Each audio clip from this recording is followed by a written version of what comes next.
Attraction isn't logical. It's not something a woman chooses. It's something she feels. And the difference between the man she forgets and the man she fantasizes about, it's not just his looks, not his money, not even his confidence. It's his words. The right words can slip into her mind, crawl under her skin, and stay there, on repeat. Most men throw out generic compliments. You're beautiful.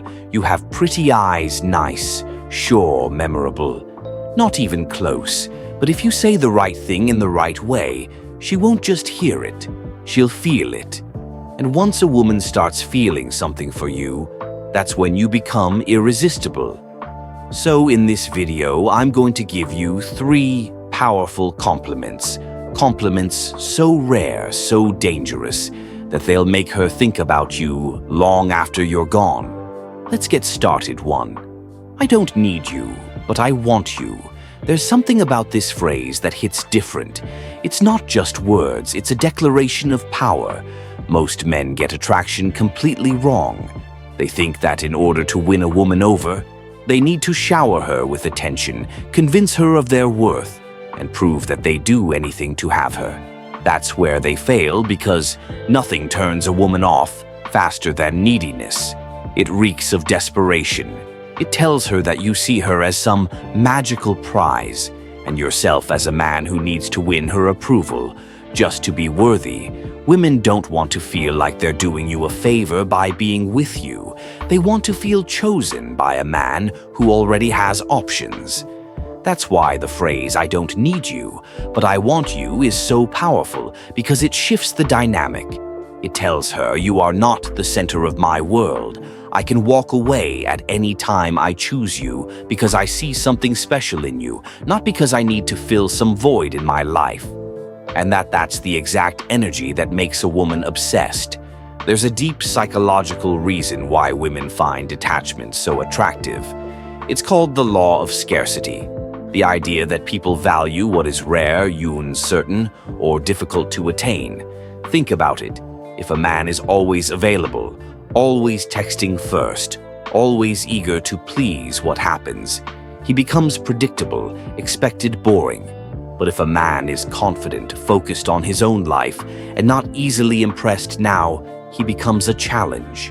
And women are drawn to challenges instinctively by saying, I don't need you, but I want you. You're sending a subconscious message. I'm a man who has standards. I'm not desperate for love. I don't chase. I attract. And that energy, it's magnetic. Now, let's be clear. This isn't about acting like you're too cool for her. It's not about being rude, dismissive, or emotionally unavailable. That's where a lot of men go wrong. Confidence is about knowing your worth. Arrogance is about forcing others to recognize it. Big difference if you tell a woman, I don't need you, but I want you, with an arrogant smirk. She'll see right through it. She'll know you're just putting on an act.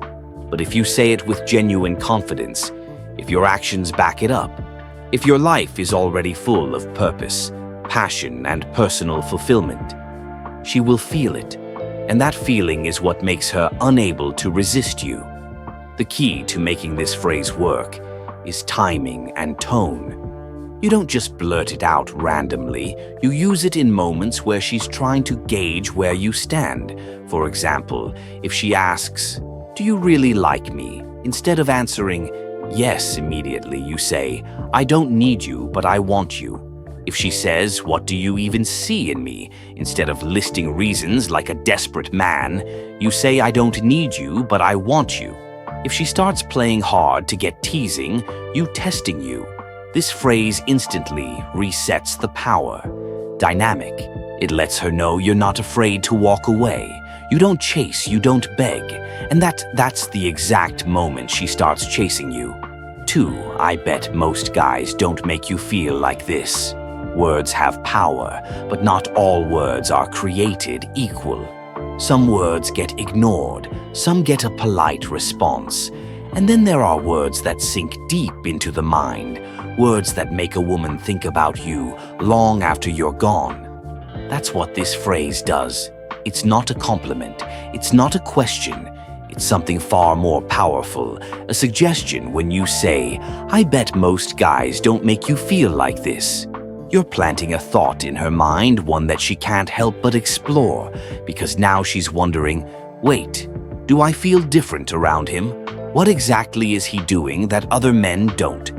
Why does this moment suddenly feel more intense? And once she starts thinking about it, she starts feeling it even more. That's the power of suggestion. You're not telling her how to feel. You're making her realize on her own that she feels something unique with you, and that realization, it's irresistible. Women don't just fall for words. They fall for the way words make them feel. And this phrase triggers something called the contrast effect, a psychological principle that makes people pay more attention to something when it's compared to something else. When you say, "I bet most guys don't make you feel like this," you're creating an instant comparison. In her mind, she starts thinking back to her past experiences, all the dates, the conversations, the flirty moments. And now she's subconsciously putting you above them all, because if you weren't different, if you weren't making her feel something rare, why would you even say that? Attraction isn't just about looks. It's about emotional investment. A woman can find a man physically attractive, but if he doesn't make her feel something, he's able. This phrase forces her to engage emotionally, because once she starts thinking about how you make her feel, she's locked in now. She's analyzing your words, your energy, the chemistry between you. She's feeling the difference instead of just hearing it, and that's the moment she starts wanting more. Most men rely on surface-level compliments. They tell a woman she's pretty, that she smells nice, that she has beautiful eyes. That's why this phrase is so different. It doesn't focus on her looks. It focuses on her experience with you, and that's what makes it hit hard. But here's the key. You have to back it up. You can't just throw this phrase out there and expect magic. You have to actually create a moment where she feels different around you. This means keeping eye contact just a second longer than normal, slowing down the conversation so it feels deeper, more intense, saying this phrase at a moment where she's already feeling a spark. If you do this, right, she won't just hear your words, she'll feel them, and that feeling will keep her coming back for more.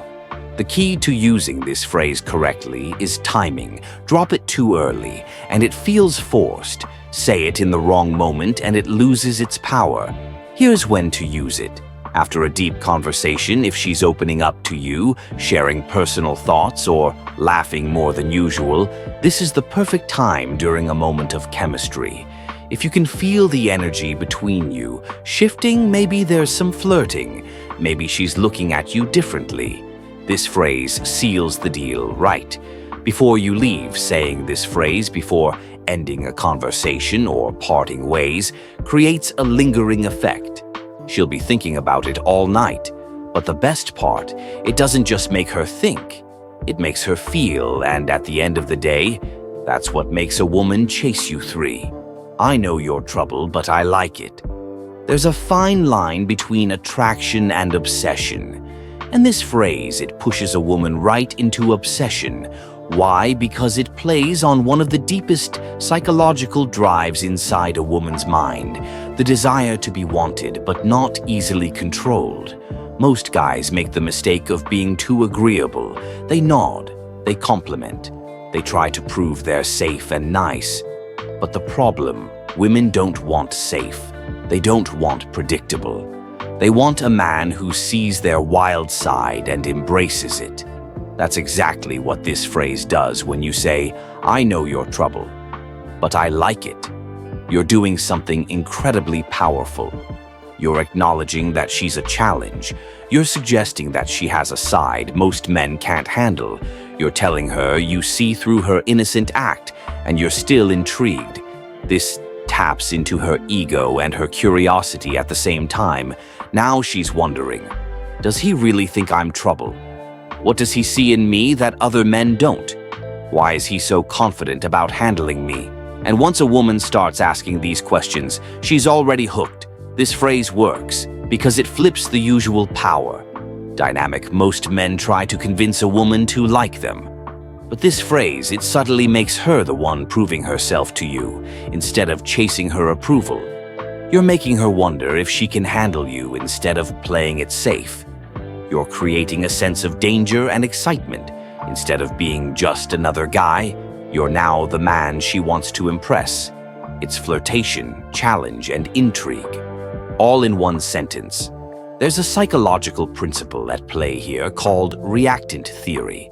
It states that when people feel like they're being categorized or limited in some way, they instinctively push back by calling her trouble. You're subtly challenging her identity.